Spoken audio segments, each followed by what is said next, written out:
अस्सलाम वालेकुम गाइस। जैसे कि आप लोग सब जानते हैं, महंगाई उरूज पर जाती जा रही है और गवर्नमेंट का कोई कंट्रोल नहीं है उस पे, क्योंकि ज़ाहिर है उन्हीं को फ़ायदा हो रहा है इससे। तो अब वो क्यों कम करना चाहेंगे? उनको देखा देखी हर दुकानदार और हर बंदे ने अपने प्राइसेस बढ़ा दिए हैं। तो बहरहाल मैं अपने दोस्त के साथ गया शॉपिंग करने।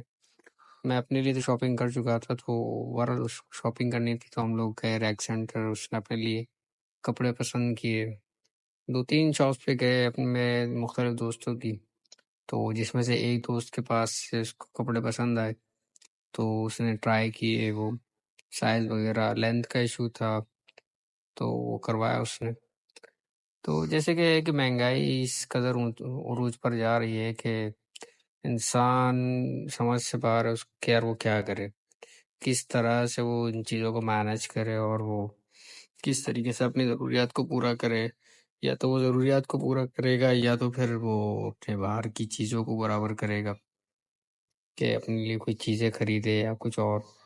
बहरहाल मैं अपने दोस्त की शॉप पे गया, उसने वहाँ से चीज़ें सिलेक्ट करी और वहाँ से उसके बाद फिर हम लोग गए वहाँ पर चप्पलें वगैरह लेने के लिए, लेकिन उसको चप्पलों के प्राइस इतने मिल रहे थे कि वो उसकी रेंज से बाहर हो रहे थे, तो उसने वो नहीं लिए और कपड़े वगैरह लेके ही चला गया। मैं तो खैर अपने लिए शॉपिंग कर चुका हूँ, तो मैं बस उसके साथ घूमता रहा। पहले रैक सेंटर गए, रैक सेंटर के बाद फिर हम वहीं एक करीबी मार्केट है वहाँ चले गए चप्पलों की। फिर वहाँ से मैं मोबाइल मार्केट गया, मुझे कुछ पैसे निकलवाने थे, लेकिन वो शॉप बंद थी क्योंकि मुझे उन लोगों ने बताया कि वो इफ्तार से पहले ही चले जाते। तो फिर बहरहाल हम लोग वहाँ से निकले और वहाँ से जाने के बाद हम लोग लाइट हाउस गए। लाइट हाउस में भी उसको प्राइस इतनी ज़्यादा मिली कि आप सोच नहीं सकते।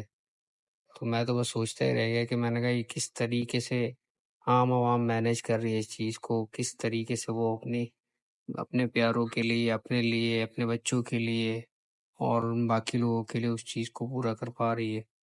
बड़ा मुश्किल है वैसे इस तरह से, क्योंकि आपके ज़रिए आमदनी इतनी है नहीं कि आप वो सारी चीज़ें एक्सपेंस भी मैनेज करो और फिर ख्वाहिशात को भी पूरा करो और फिर हर एक चीज़ को तो बहुत सँभाल के चलने का टाइम हो गया अब।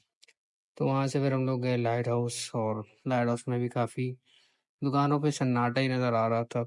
मुख्तलिफ दुकानें थी, लेकिन लोग आते, प्राइस का पूछते और वापसी चले जाते। तो इसी तरह हम लाइट हाउस पहुँचे, हमने वहाँ पर चप्पलें वगैरह देखी, पसंद की, प्राइस का पूछा, तो वो इतनी ज़्यादा थी कि बस फिर उसको रेंज से बाहर था, तो उसने वापसी छोड़ दिया और नहीं लिया।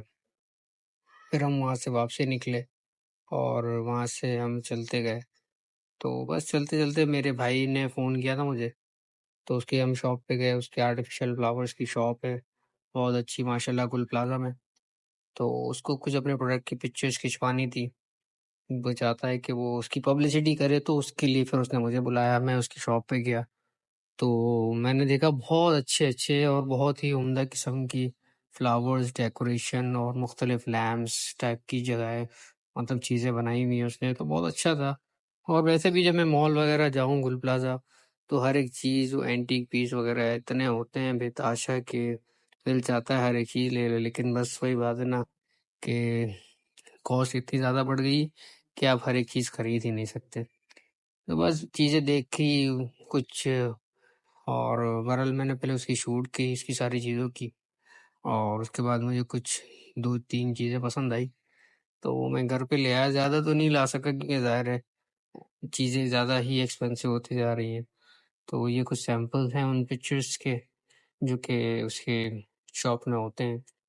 तो मैंने इन सारी पिक्चर्स के पोर्ट्रेट पिक्चर्स निकाली हैं अपने कैमरे से भी, मोबाइल से भी, जिसके सैंपल्स मैं इस वीडियो में दिखा रहा हूँ।